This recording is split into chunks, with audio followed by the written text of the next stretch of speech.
going. See if anyone joins us online. Okay. Facebook is going. Excuse me, I Yeah. don't know you. Barbara. Barbara. Kingsman. Hi. And I'm Mary Mary Ellen Ellen Gaspar, yeah. Hoffman. Hi, nice to meet you. I can remember that. That's my cousin's name. Oh, and Barbara was my mom's name, so I can remember that. Okay. Not a lot of Barbaras around anymore. No. They're just, Saint Barbara, she's a good saint. no, Yeah, She's the- Saturday she's is her feast day. artillery. She's the patron of single women, I believe. Okay. Yeah. EWTN is having a show on her Saturday night. Really? Yeah. Yes, Yeah. at 6 o'clock. She was martyred. I mean, they were showing a trailer on it this morning because we'll normally get up and do the rosary at 6:30 on Oh, wonderful. EWTN. Oh, And very good. Very yeah, Cool. St. Andrew today. yeah, my son You is say- Andrew. I signed his Yeah. picture. Oh, Yeah, you it's funny. We I don't know how many people. So there's always a big debate around St. Andrew this time of year because if it falls in Advent, the question is: are the readings the continuous readings for Advent, or should they be the proper readings for the feast day? So according to our ordo, the one for the archdiocese, it says it should be the proper feast day readings. But it's funny. I had mass today at a place where I remain nameless, where they did the first reading was from the day. And I just did the gospel from the proper, so hopefully no one noticed that. Probably not. Was recorded, so I think we'll be okay. So yeah, it's always kind of interesting. This is always St. Andrew's always a very interesting feast day because most of the time it falls outside of Advent, but on occasion it falls inside of Advent. So the question is, what do we do? Because Advent's such one of those special seasons, like Lent, that you want to maintain the readings from every day for the Mass, but it caused some consternation for priests preparing for it. So it's like, what do we do? So just check the order. That's really the main thing. Check the order. Or the USC webpage always has the right ones too, typically. So. Yeah. Go to the book. Well, welcome to another Vow of the Father here on this Feast of St. Andrew. So happy feast day to all Andrews out there.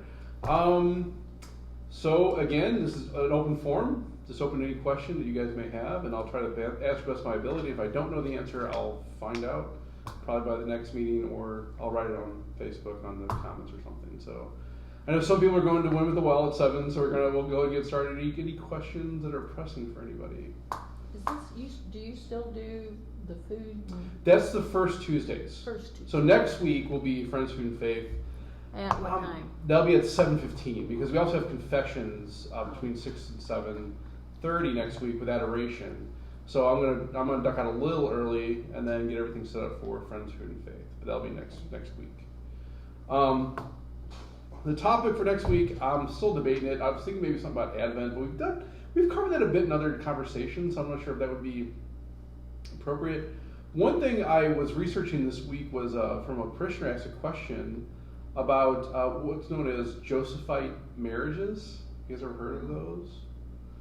Okay, good. Maybe that might be the topic for next week. We'll have to look at that one. Maybe I'll have to look that up. Maybe marriage in general, and we'll go from there. But it was kind of a fascinating subject, and we can maybe talk. Maybe that'd be a topic next week then. Maybe how people know about that. One person I think not in the parish does know about it, because this person asked me about it, and I have to admit I didn't really know much about it until I started looking at it. So. Is it something that is acknowledged by the Catholic Church, or is it something outside of the Catholic Church? That is the question. And yes. Or both, I guess. Does it primarily have to be Catholic? No. Does the Catholic Church recognize it? Yes. Can it be done without the Catholic Church? Of course it can be. And so we can look at that maybe and talk about it. I do have a question then. Great. On the Joyful Mysteries, I never understood how the presentation can be in there because it's basically bittersweet. I mean, when Mary finds out, he's going to have to, and that really bothers me. So let me put it this way. I will say that Mary knew that Jesus would have to suffer and die when she said yes to the angel at the end, right? So it would be improper to say that Mary was surprised or amazed or didn't know about these things. Now, what's interesting about that passage is Mary was. It says Mary just were amazed at everything that was said about him, and they pondered these things in their hearts. Right. So the takeaway there is he's going to be the cause and rise and fall of many in Israel. Right. And it's a sign to be contradicted. And what does that mean? Just that alone, you can be like, what does that mean? Right? So it's not that Mary didn't know. Mary knew very well that Jesus was the Son of God. And Mary knew very well what that meant for the Messiah. Okay. That all the prophets would prophesy that the Messiah would have to suffer for humanity. That the Messiah would have to die for humanity. The Son of God would have to give himself for the salvation of humanity. Now, maybe the details of that, like, was it going to be, did Mary know he was going to be put on a cross and crucified? Did Mary know that he would be flagellated, to the point of death before he got on the cross?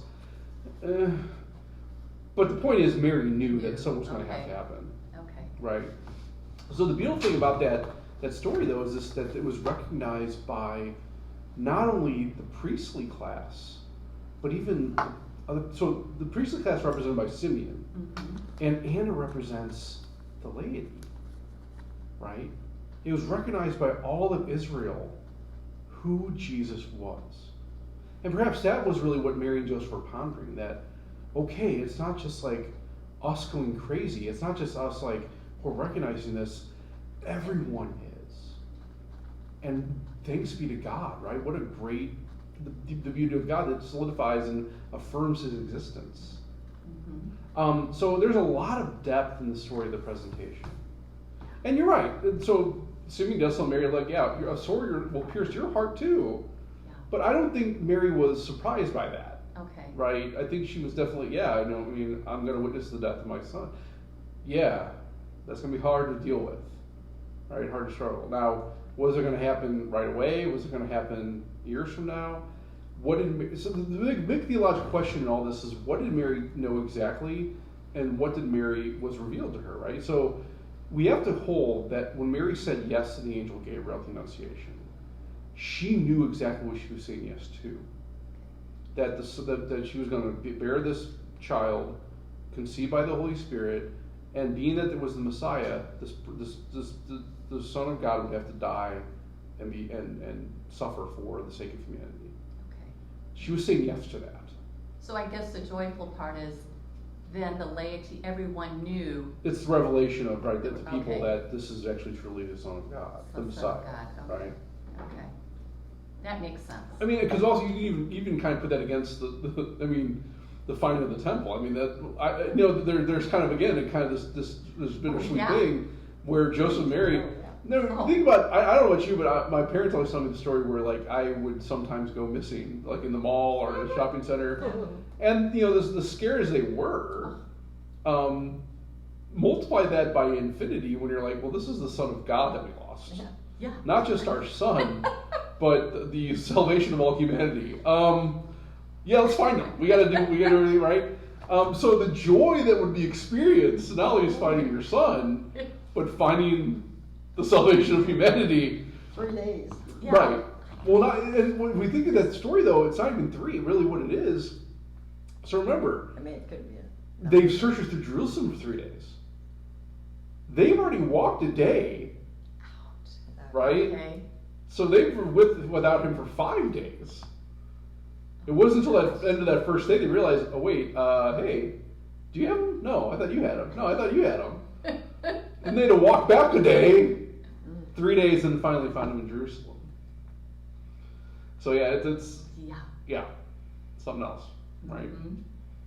I guess they didn't scold him or anything, huh?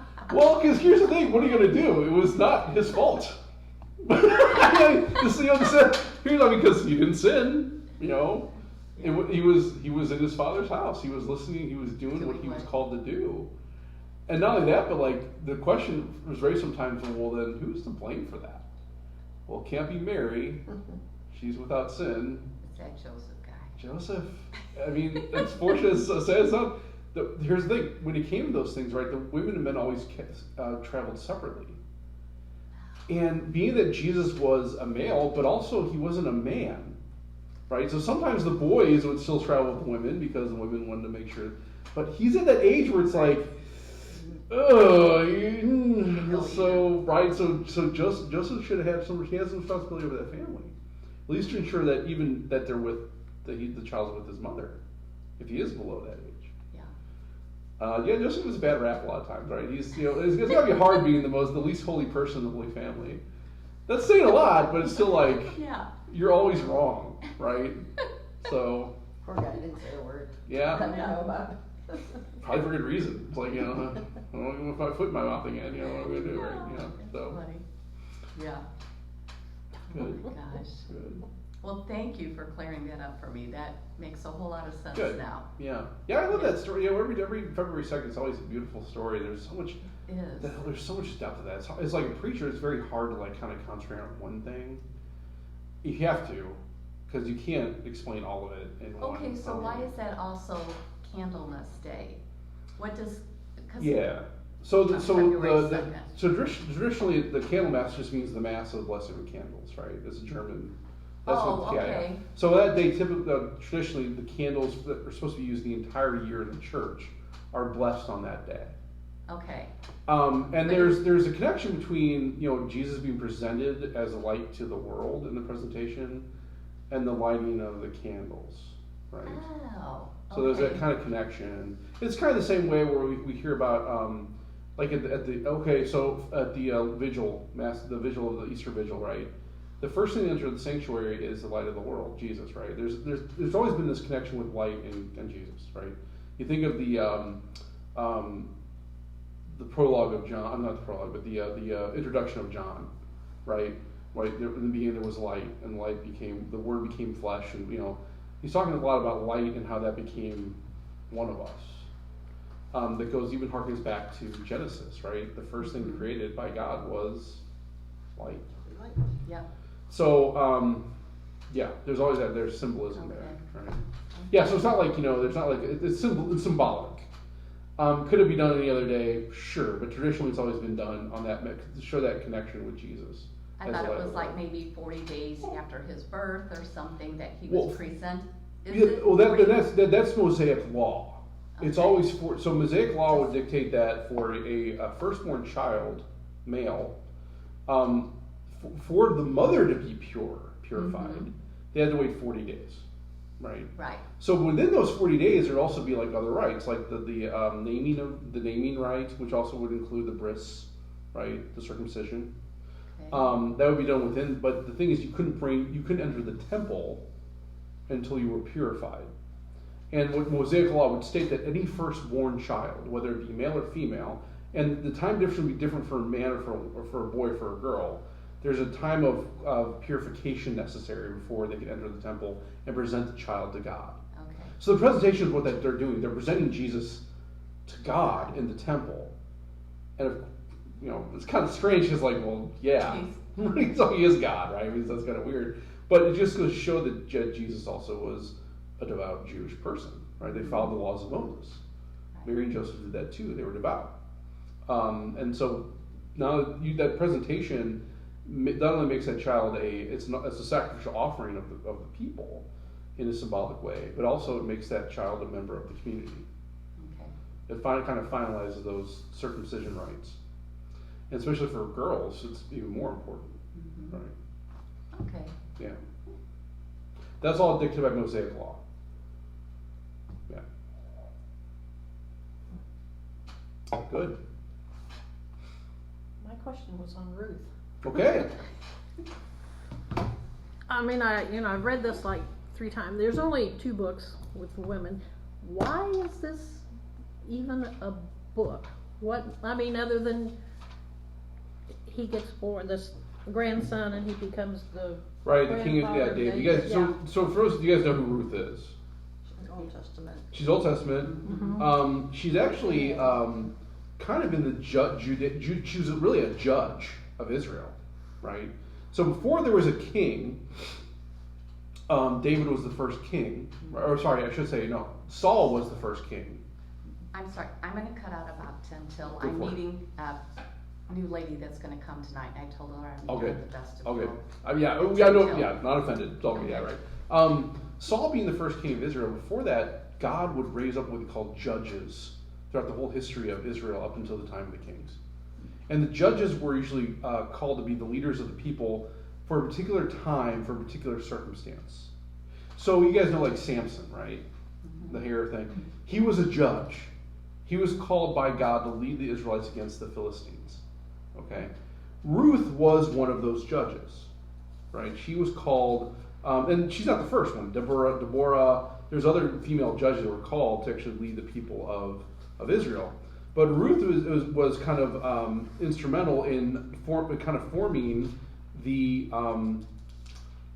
kingly line, right? So that's the reason why Ruth is kind of important. It shows not only is she the grandmother of the true king of Israel, the first kind of the Davidic king that chose the line of the Messiah.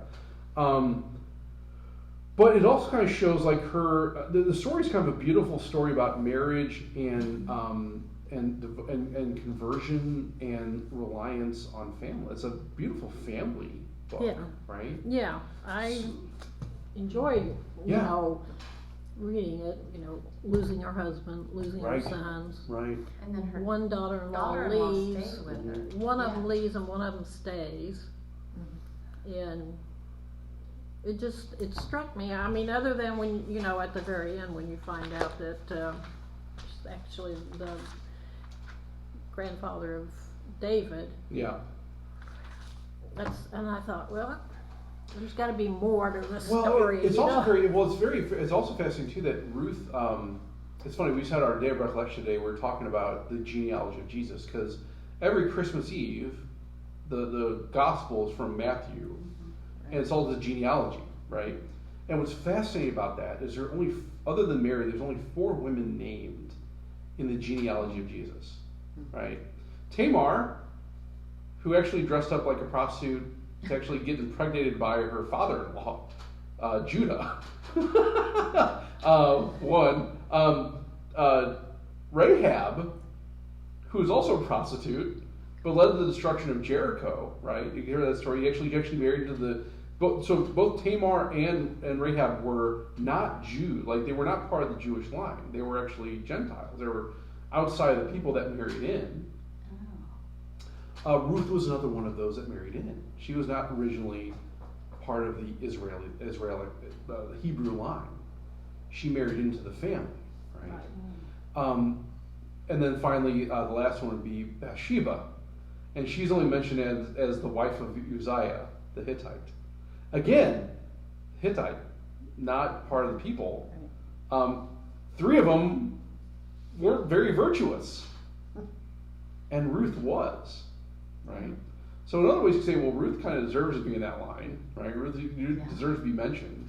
But what it shows is that, what that genealogy shows that Jesus came not just he did come for the lost souls of Israel, lost sheep of Israel, but also all of humanity. And that's what those 4 women really represent. And not only just all of humanity, but even the muck of our sinfulness and our fallen nature.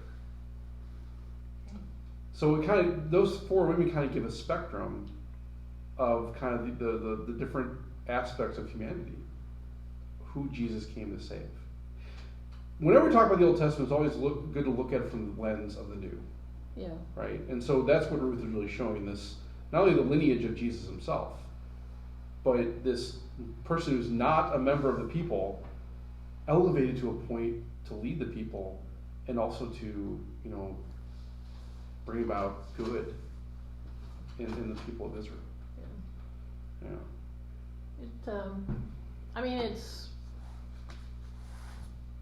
a heavy story. I mean, when you think about what she went through, right. What they both went through, and it just struck me. I don't know even how this came up. I don't know, maybe I read it and somebody told me I should read it. I can't remember. But then, I read it and I read it again, and until you get to the end and pick up the father of David, I wasn't sure. Yeah, I mean that's her real claim to fame. But I mean, her story alone is something I think that is in there to connect with. Yeah. Right, yeah, sure. Okay. Nice meeting you. Nice good. meeting you. Have a good one with the well. Yeah. They keep on trying to Supposed take to my be- time frame. I don't know what that's all about though. They said they started on it last year and they couldn't do it because of COVID. So when it's Advent. But it's not always Tuesday though. No, I think sometimes it's Monday. Yeah. They've kind of been scattered all over. Yeah, I'll take Tuesday. Just tell them keep it on Monday or something. Bye, 2 cents. Okay, thank you. See ya. Bye-bye. Bye. Well, Yeah, the Book of Ruth is actually I think it's one of the books also that's not. Is that not in the Protestant Bible, or is it? I'll have to look at my Protestant Bible. Let me see. I know there's 7 books that are not. They're in the Bible that were taken out by Luther. I'm trying to find if I can see if I can find it. You know, in the beginning, they have an explanation of why the Book of Ruth, but it's still, it was interesting. It's a good story. Yeah. I mean, it's painful and Oh no, hurtful okay. Yeah, Judith is not in the. So Tobit, Judith, Wisdom, Sirach, Baruch, and 1 and 2 Maccabees were taken out by Luther. I knew it was one of the women. I couldn't remember if it was Judith or Ruth, but yeah. Isn't there a woman in the New Testament, a book? Where is there? The New Testament? I don't think so. No, Revelation. Then you got the letters. You have the letters from the apostles: James, Peter, John. Then you have all the. Esther. You have Hebrews. Oh, there's Esther. Judith. Esther is. There was Judith and Esther. Yeah, Esther is also in the Old Testament. Okay. Yeah. Well, I mean, you can, just reading the Old Testament and making these connections, is helpful for me. Yeah, good. Yeah. But, so I'll finish those 2 and then, what should I read next? Give me, Well, like, what is the whenever- best book if to I'm, read? If I'm always doing whenever someone asks about Bible study, I always tell them first start with the Gospels, and then go back. So I would read, this time of year it's always good to read. Like I think Luke is always a good one to read this time of year. Matthew is always a good one to read this time of year, because those give kind of the infancy narratives. Yeah. Actually, there was a couple asked me like what they could pray about during Advent. I said, I would just take maybe 10 verses in Matthew, for the first chapter of Matthew, Yeah. and just take about 10 verses and just do a lecture with those, right? Because this time of year, that's all directed towards the coming and preparation, and Yeah. Luke probably actually would be good too. We'd probably do the same thing for the first 2 chapters in Luke. So yeah, I always say when someone's trying to do Bible study, start with the Gospels, because that gives you good the framework of how to view. Because like when you start reading things like, even Kings or 1 Samuel, you start talking about the band, or even Judges, where you start talking about the destruction, the annihilation of these people. It's like, well, why does God do that? Why would a loving, just God do that? Well, you put things in perspective through the eyes of Jesus, that in order for Jesus to come, the people had to survive, right? And in order to survive, they had to annihilate these people around them, or else they would have annihilated themselves. So there was a method to the madness in a way, and we also would understand too that God would give even the people that were annihilated every opportunity to convert and turn to Him, even in their moment of their death, right? So I think it's always important to recognize that, because I think sometimes people start in the Old Testament and suddenly look at this stuff, it's like, wait, this isn't jive, I don't understand this, or they start to lose faith and they start to kind of turn away. But you're looking at it in a kind of a microscope instead of looking at the bigger picture and seeing what the end result really is for. So that would be my advice. Yeah, I just, I don't know, I just found her interesting, and Ruth is good. I mean, really, any of the women, like even Tobit is a beautiful one about marriage. That's a beautiful book about marriage. What's the books that you have, the Catholics have that Protestants don't? So Tobit, Judith, Wisdom, That's the one. Baruch, and Wisdom we use actually, we're kind of used right now and this time. Sirach or Ecclesiasticus, and 1 and 2 Maccabees. Okay. So Tobit is more allegorical. Judith is more historical. Wisdom is again wisdom. It's like it's kind of in the same realm as like Proverbs or Psalms. Sirach also is a wisdom book. Actually, that was Sirach is supposed to be the grandson of Solomon, and it's really Solomon giving his wisdom to his grandson. Baruch is a prophet, and then 1 and 2 Maccabees are actually historical books telling about the story of Israel at the time of the Greek occupation. So, like right now, the Jewish people are celebrating Hanukkah. And that's not a high holy day, or they're not high holy days, but that comes from the book of Maccabees.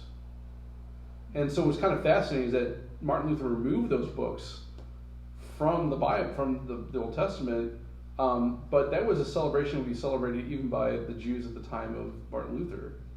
So it's like, why would he remove those? Probably removed them because they actually talk about purgatory.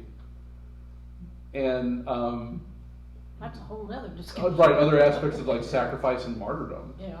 And so, of course, Martin Luther, a lot of the denominations after Martin Luther, like Anglicanism and Lutheranism and some of these other, they moved a lot of the sacrificial language from the right. So our Eucharistic prayer is all about the sacrifice of Christ, right? And then we're supposed to mimic that sacrifice. And for the first couple decades after the Reformation, all these other denominations were using the same readings, but then they started taking all the sacrificial language out. And so now there's a question like, there's a belief in the Eucharist as the real presence by these other denominations. Great. The problem is that because they took that language out of the rite, they not only lost valid orders, but also the actual form of the sacrament. So it's not the Eucharist that we actually celebrate here in the Catholic Church or the Orthodox Church for that. Yeah. At one point in time, somebody mentioned that the Protestants wanted to put, the candle that we have at the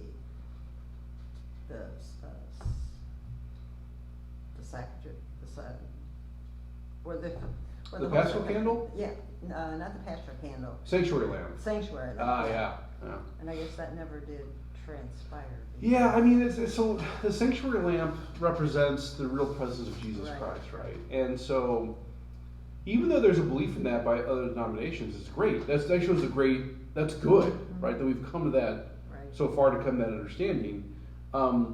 We can't go as far as saying that like the Eucharist that's celebrated at the Lutheran Church is the exact same as here. We can't say that because they don't have valid orders, nor do they have the proper form of the sacrament, right? Or they may have the proper form of the sacrament, but they don't have valid orders to actually bring it about. Because they removed all that language from the rite originally, and they lost that line of apostolic succession because of that. So maybe 500, 400 years ago, there may have been still bishops around that could have validly ordained Lutheran priests and whatnot, but because the form of the sacrament changed, there's no more sacrament. So therefore, the people that are given these ministries, it's not the same as the priesthood in the Catholic or the Orthodox Church. I remember as a kid in the Christian, we had a small Christian church. The sacrament it's grape juice. Yeah. They have these little things that are grape juice and broken up crackers. Yep. But nothing really to tie it to The sacrifice of Jesus. Yeah. Yeah. It just, Right. at a certain point in time, it gets passed around, but Right. there's no connection to be made. Yeah, so And it may be what we call communion. I mean, communion just is a unity of people, right? That's Right. communion. And so, sure, I would say that's probably what they have in any other denomination. That's great. They probably still do that. Yeah, and it's great symbolism of unity. That's great, but it's not Jesus. No. Yeah, and that's really what we have to understand the difference. Because I think some of the denominations, like our Lutheran friends and maybe our Anglican friends, may argue they do, because they use maybe they put the words back in and start using the same writings we use in the Catholic Church. Okay, the problem will still be is you don't have a proper minister, a valid minister to do it, because they've lost that line of succession to the apostles and you lost that holy orders. I mean, that was a big thing with Luther. He denied that there really was holy orders, which is ironic because he was an Augustinian priest. Yeah. And there's popular belief that he may have denied it so he can actually get married, right? Because if but I think he missed the point that celibacy is not essential to the priesthood. We have married priests, right? Not many. Not many, but there's a reason for that. You don't have them. Do they have them anymore, or are they just ones that are? Well, the pastor up at Epiphany is married. Father Michael Rainier's got 6 kids. He's married. We've had here we have Father Lockwood, Right. who was married. He was a Lutheran minister, became Catholic. Oh, that's because he. Well, that's the only time you could do it. Okay. So like the thing is but here's the thing, like I knew very well what I was sacrificing when I received holy orders. I discerned it for a long time. And I came to the understanding that I'm receiving something that I'm called to do in it, which means I'm giving that up for a higher good, right? Yeah. So not everyone's called to that, obviously, right? A shortage of priests. Sure, right. I mean, and good, as long as you're being called to vocation, great. There's nothing wrong with that. I love the married life. I think it's a beautiful. I wouldn't be here without married life. It's a beautiful thing that I uphold and I want for people. Well, let me tell you, during COVID, it's a test. It's a test. Again, there's crosses all over. I mean, yeah, obviously the familiarity in a household of people that are living together in such close quarters. I've lived in a family too. I understand that, but also the fact you had someone you can rely on and turn to in those moments was kind of nice too. Mm-hmm. Whereas a priest wouldn't have that necessarily.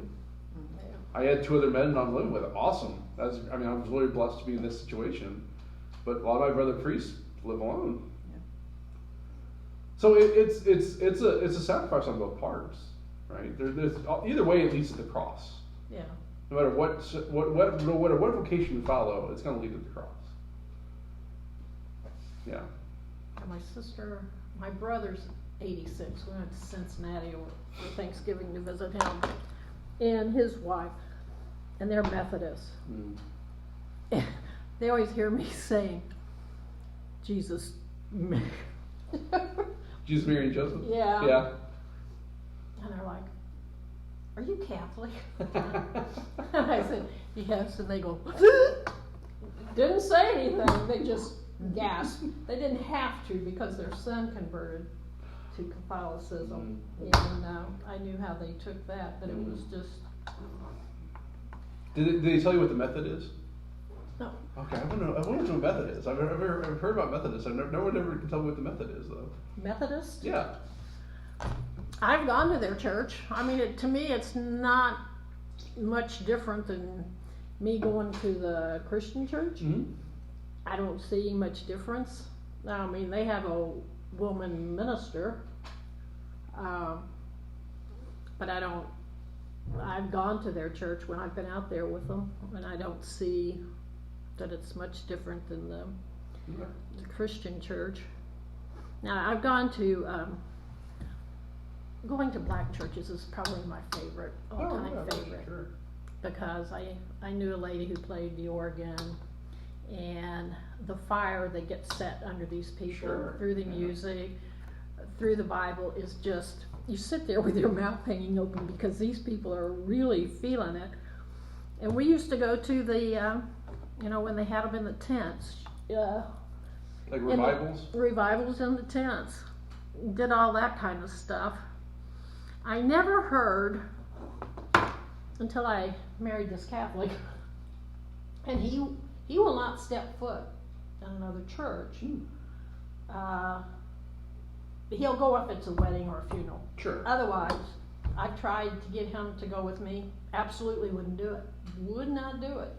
We've been married 42 years. He wouldn't do it. Yeah. And you can go down home. It's in around Fort Leonard Wood and stuff. Uh-huh. It's hard to find a Catholic church. Sure. Yeah. But he wouldn't step foot in a Protestant church. Yeah. There's only 66 parishes in southern Missouri. 66,000 Catholics.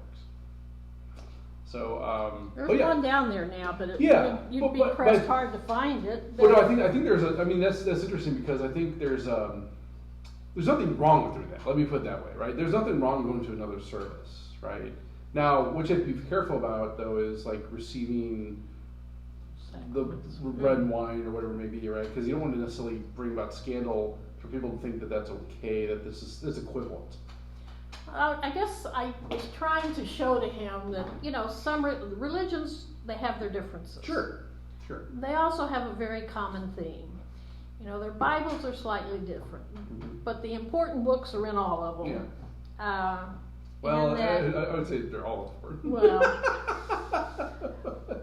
Yeah, I know what you're saying. I think just as I never, and I still don't see, as long as you believe in God, and you practice your faith, I don't care what your faith is. Yeah, I think part of that though is there's a very interesting situation where in ways Catholics are held to a higher standard, and the reason I say this is because if a Methodist or if an Anglican or if a Baptist or Lutheran came to our Mass, they would have their obligation fulfilled for Sunday, right? Mm-hmm. But if a Catholic went to a service in the Anglican Church or in the Lutheran Church or Baptist Church, they would not. Right. Yeah. And the reason being is because we hold the Mass in such a high esteem, and what actually is happening there is so important that just witnessing it is necessary, is good for the soul. Not necessarily, you don't receive the Eucharist every single time you go to Mass, but just witnessing the miracle of that happening is something that is life-giving. Not to say that other places don't have good things, like the Bible, reading the Bible is great. That's also a life-giving thing. Preaching, good music are good. Nothing wrong with that. Yeah. But there's a difference in kind between going to a Liturgy of the Word service somewhere and actually witnessing the coming about of Jesus on the altar. That piece would be missing. Yeah. I agree. So when they pass around the host in the Protestant churches, the church I was in, so that they passed around the thing and took up the host and so forth. So, I just sort of took it as a piece of bread because. Yeah, and so that's what I'm saying. There's nothing wrong with a Catholic going to the service and partaking of those things, as long as they understand. And that's the whole thing. It's more of an internal thing. The only requirement in taking it was you had to be baptized. Sure. We have the same requirement too. Yeah. Of course, we would also say there has to be a unity in belief and a state of grace. Right? Those are the other two requirements we would say. And there's questions about that when it comes to other denominations. And so, like I said, if you were to go to, let's say, a Lutheran service and you were to partake of the communion, there's nothing wrong with that as long as you understand from your own perspective that this is not the same as the Eucharist in the Catholic Church. Yeah. That's really the only difference would be. Yeah. It's funny, like when you come to weddings, typically are kind of brought about in a very unique way. So there is no prohibition from a Catholic priest to help minister in a non-Catholic wedding. Like, so if it has to be dispensed by the bishop, but I could go and witness the marriage of two people, a Catholic and a non-Catholic in the Lutheran Church or the Baptist Church or whatever else. I don't even have to be the main celebrant and the main witness of that. It would still be valid to the fact because the two people that are exchanging the vows are the ministers of the sacrament. Other denominations, though, don't have that same understanding. Right? So, like, for instance, in the Missouri Synod, they don't want the Catholic priest to be any part of the ceremony. And we respect that. Yeah. You know. But I think it's just sort of the standard of Catholicism, that we have a standard, and we're all called to live up to it. You know. It's when you go to a Protestant church, you start with the music and all that kind of stuff. Not necessarily start with a prayer. Yeah. They go straight into. Yeah. And I mean, again, there's nothing wrong with that. I mean, we have that too. We talk about Bible study. That's basically what we do. Lectio Divina. That's what it is. It's a prayer. Yeah. That's based on Scripture. Nothing wrong with that. My I think what's sense kind of fascinating is that it's all Catholic. It's all came from someplace, right? Well, you just have to. Well, you know me and this many years, and then having a year off. It's getting to know the different prayers that are said, depending on the timing of the Mass and all this kind of stuff, which some of them I have, some of them I don't. Yeah. That is a ritual to me, Sure. because it is, it's a constant in the church. The opening, the middle, the closing, it's all laid out. You know what's going to happen, you know when it's going to happen, and that's significantly different. Yeah, and I would even, here's the thing, I think that's going to come. I would even suggest, what we told the RCA candidates this year too is, don't worry about this stuff. Now we have those kind of fold-outs. That, but my approach to them is, the Mass is directed not towards the words, the words, or you say the words or sing along. It's really an internal disposition towards God. Yeah. That you are practicing your priestly office of baptism by just being present and having that internal disposition towards what's happening. So in that respect, it doesn't matter if you know the words, or you know the songs, or you sing along, or even say any of the words. As long as you're present there, you are actively participating in the Mass. You can almost tell, like, Paul's been Catholic all his life, and he's 72. So there's certain things he does during the Mass that nobody does anymore. And those are devotional in nature too. Yeah. Like sometimes what will happen is, like for instance, one thing my dad always did, and this comes from the old rite, but during the Lamb of God. Paul does that still. Now in the old rite, it's actually the rubric. It says that for the priest to do it. It doesn't say the people. It says the priest does this, right? Yeah. Now it doesn't say people can't do it, but the rubric, the actual instruction in the missal just says the priest is the one who does it. Was it just for men? Because I've never seen in church. I've never seen a woman do it. I've seen several men. Have you seen women? You do it? Yeah. That's what I was taught. Yeah, that's what. There's nothing wrong with doing it. It's all, but even that's actually more devotional. Yeah. So it's not prescribed. It's not saying that anyone has to do it, except, if we were still in the extraordinary form, the only person that had to do it would be the priest. Yeah.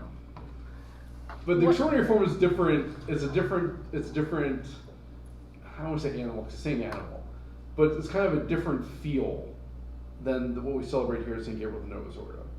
There's a lot more particular direction in the extraordinary form, but it's not for the laity, it's for the priest. Because the priest represents the entire laity in the Mass and offering everything up to the Father for the people. So what the people are doing, it doesn't tell you what the people do. Because what the understanding with the Mass... Except for the responses. But the responses even aren't even for the laity. The responses in the extraordinary form of the Mass are for the minister, the other, like the servers, or the deacon, or the subdeacon. If you actually look at the extraordinary form of the Mass, the laity don't say much, if anything. There's maybe an amen here or there, or maybe et cum spiritu tuo, depending if there's a sign of peace or not. And even that's optional. That's never prescribed. So in reality, everything being said between the priests and the ministers in the sanctuary, what the laity are doing, and I think this is what was kind of presented, it became explicit in Novus Ordo, but was really being implicitly done in the extraordinary form, was this act of priestly office by the laity to be present and offer that spiritual sacrifice. So a lot of the critique of the extraordinary form is like, well, people just say the rosary the entire time. Okay. There's nothing saying you can't do the rosary during the Mass if you wanted to, or pray certain devotionals or do anything else. As long as you're being present to what's happening, and if the rosary helps you do that, fine. Right? Yeah. So it's all about the state of your internal, your heart, of your soul, of your mind in the moment. Not necessarily the externals of I need to kneel down, I need to sit here, I need to say this, I need to do this. It's I'm present here with you now, Jesus. I'm witnessing your sacrifice for me, and now I need to receive you. Yeah. Right? I think in the Novus Ordo it's much more explicit now, but the thing is, I think it kind of gets blurred in a way because there is a more active role on the part of the laity. And so people think, well, now I have to do this. I have to say these words. I have to do this. But that's not what the Novus Ordo is directed towards either. It's directed towards being that present and often that spiritual sacrifice. So actually, you wouldn't have to respond to anything because No. that's. I'll be darned. I never knew that. No. I mean, as long as you're in, now people may now. My husband now, would think it would be now, very disrespectful. Well, let me, and maybe I can answer that too, because I think some people might find it odd. Yeah. If you weren't, now most people probably wouldn't care, but especially someone who's been Catholic and maybe find odd that you're not. Yeah. Because in the rubric in the Novus Ordo it does says in certain parts people say this, all say this, or whatever. Yeah. But you're still kind of the whole point there is to give that internal disposition. Right.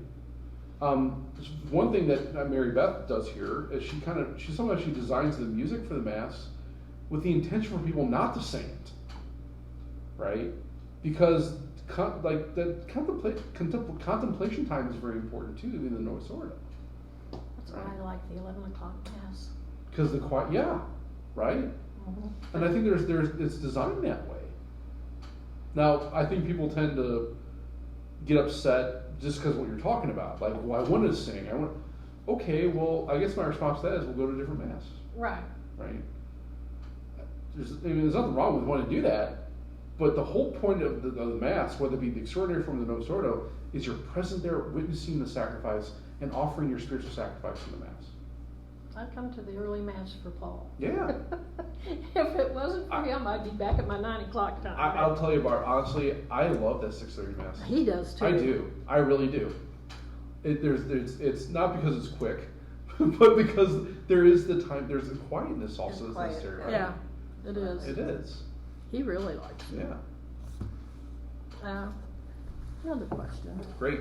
I find that it seems to me, or my sense is that Protestants, they feel that the most important part of their worship is, I guess, communion with the whole congregation, but that the preacher, Well, the word is very important in a lot of Protestant churches, right? The word, so like the preaching, the speaking of the word, preaching the word. Yeah, and it not that it's not in the Catholic Church, right? The Jesus is present 4 ways in the Mass, right?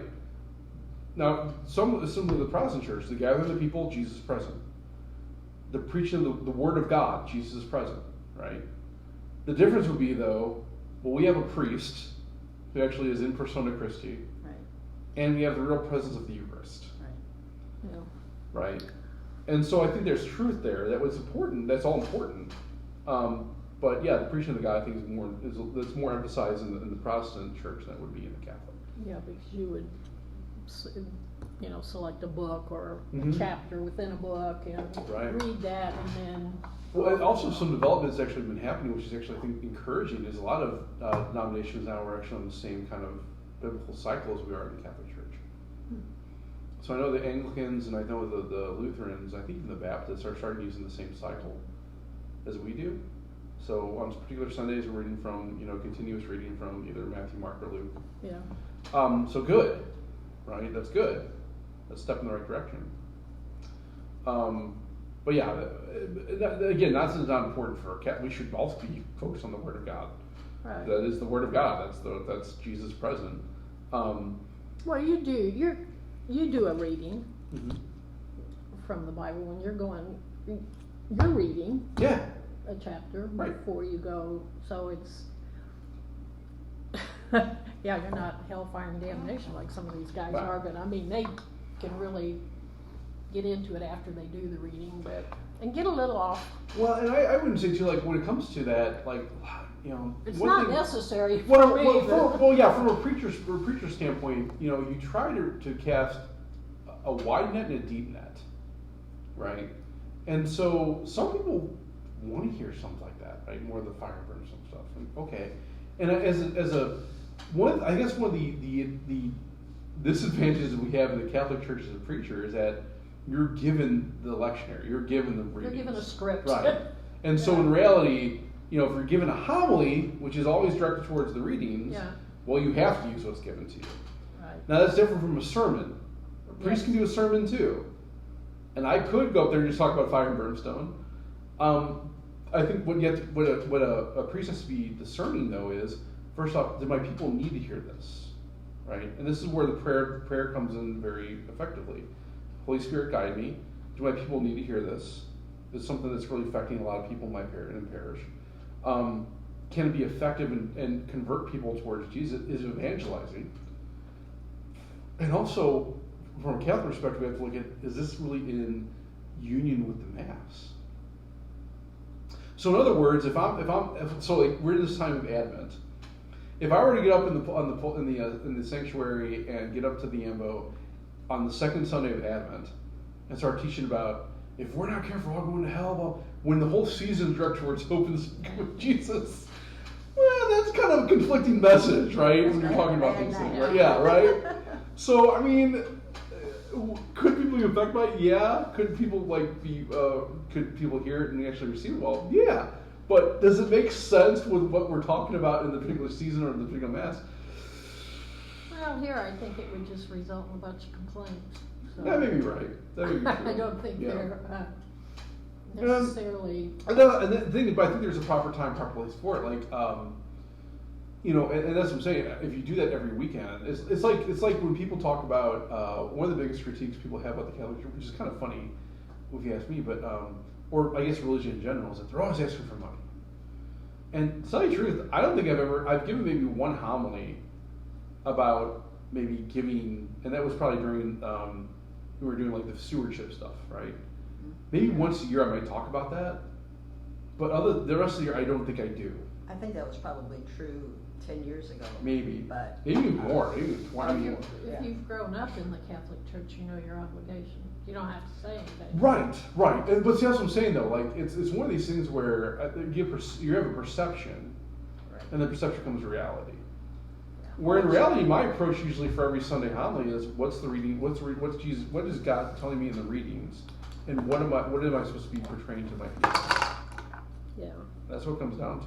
I don't think mega churches are actually churches to me, but you know, that's a big push with them, is Yeah. just passing the plate Yeah. several times to get the money. But I think there's a time and place for all these things. And like, yeah, if I were up there preaching every day, every weekend about fire and brimstone, yeah, you're right. A lot of people would be turned off, Yeah. right? And I think the important thing is to kind of give a broad perspective of, you know, that is part of we believe as Christians, that there is an eternal punishment for our actions here on earth, right? And if we're not repentant, not turn to God, that could be a very bad thing. Now, I think the whole adage, you catch more flies with honey than with vinegar. Yeah. Well, okay, but also we want to look at the good. I mean, if we're focused so much on the bad and not looking at the good, that takes hope away from people. Because then you get this complex, like, well, how am I ever going to make it? I'm such a great sinner. Well, we're all great sinners, right? But we have to trust in God's love and mercy, and I'd rather preach that message than you're going to be going to hell if you don't do these things, right? Well, you know, some of it, you know, when you're young and just going to church, it's just an expectation. I mean, there were 9 of us, Sure. so we took up a whole pew, and our mother was behind us, kind of. Yeah. I don't know that we ever got that much out of it at all. You know, I have some memories of it, Mhm. but I don't know that we got. And I can hear better when you're Yeah. not yelling at me Yeah. than like when you read through something. I can follow you, and I can hear what you're saying, which is what I like. I don't like to be yelled at. I get you. Yeah, I know. I think the best thing my dad ever did for me was when I was about 14 or 15. So I went to mass every Sunday, but like, he started to like test us. Like, what was the gospel about? Like, I don't know. Because what he was trying to get at is like, you're not at an age where you actually should be participating more, right? It's not just going anymore. You need to be Listening. right. Yeah. And so he would quiz us like on what the homily was about and what the gospel was. And then I remember the first time he got so upset that I was like, I don't know. Would you go? Well, yeah, but I wasn't really paying attention. I'm just there, whatever. And when I came to realize, like, it was good for him to do that because it made me pay attention more, and I got a lot more out of it. But also, too, what I realized was kind of the same we're talking about is I'm there present. Yeah. And even though I don't necessarily have to pay attention to recognize that Jesus is there on the altar. And a few years like later, I told my dad, like, I do appreciate that, but also, I was there. I mean, I knew what was happening, and I was witnessing this miracle. And that's really the important thing. He's like, yeah. Yeah, but yeah, it was good for where I was at that moment, that time. That was good for me, and he knew that. Yeah. So, I think that's where, like, for my grandkids here, is the children's church is really good for them. Because my third grader, I mean, he'll come up to me and he tells me what he learned. Good. And he tells me, even today, he will tell me, this is what's going to happen, and this is what the priest is going to do, and this is what you need to be doing. He just goes through, he's very organized in his, he knows everything. But he listens. Yeah, good. That's good. I can't speak for Eli, but he's only 5, but Mason listens. Good. I was going to ask you, Sure. the deacon we had when we went through our classes, Yeah. where is he?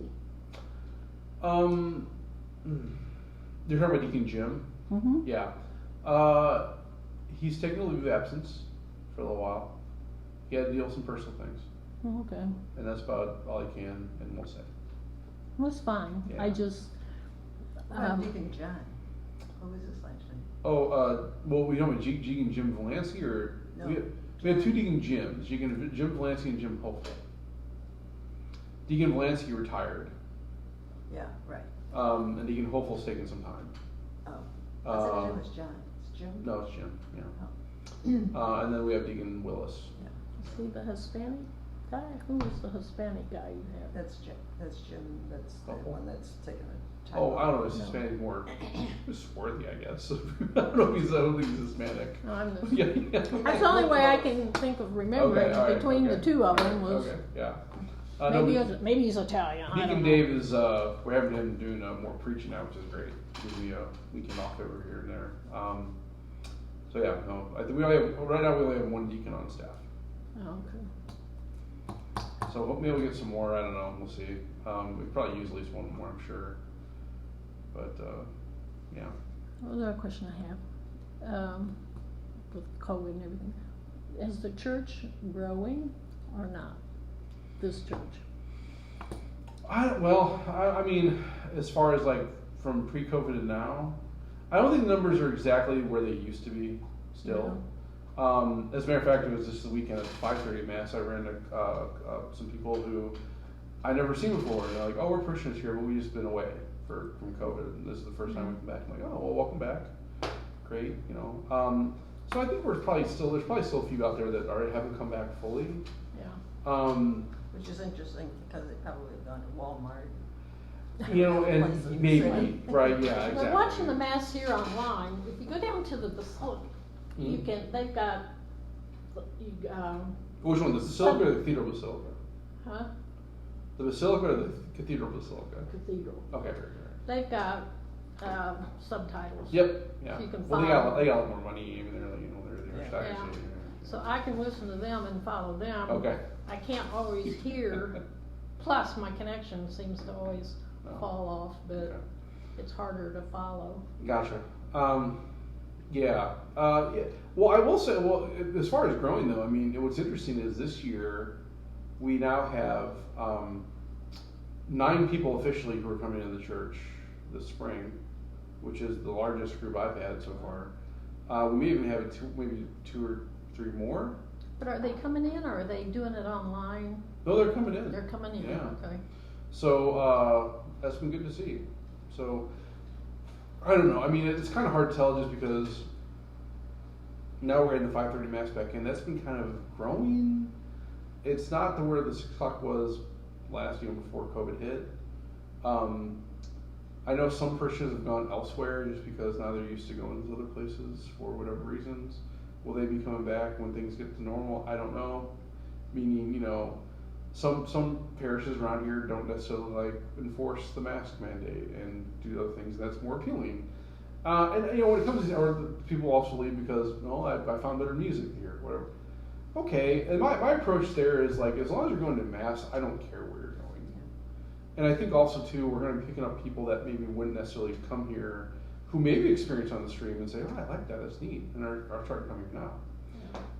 I've actually noticed people that I've grown up with are now coming to this mass. Now I don't know if it's because I'm here, and they just know me, or if they're really like the experience here, and I don't care. Well, this area, the houses just seem to turn over all the time, so it's always changing. Well, coming in and who's going out. Interesting stat, we're going to probably break 100 baptisms this year. Wow. And there's a lot of churches in St. Charles County that don't hit that. I guess the question of growth is always an interesting question, because it's like, what do we mean by that? Are people coming to mass more? That's kind of, I think, 6 in one hand, half dozen the other. Are we evangelizing more? I think we are.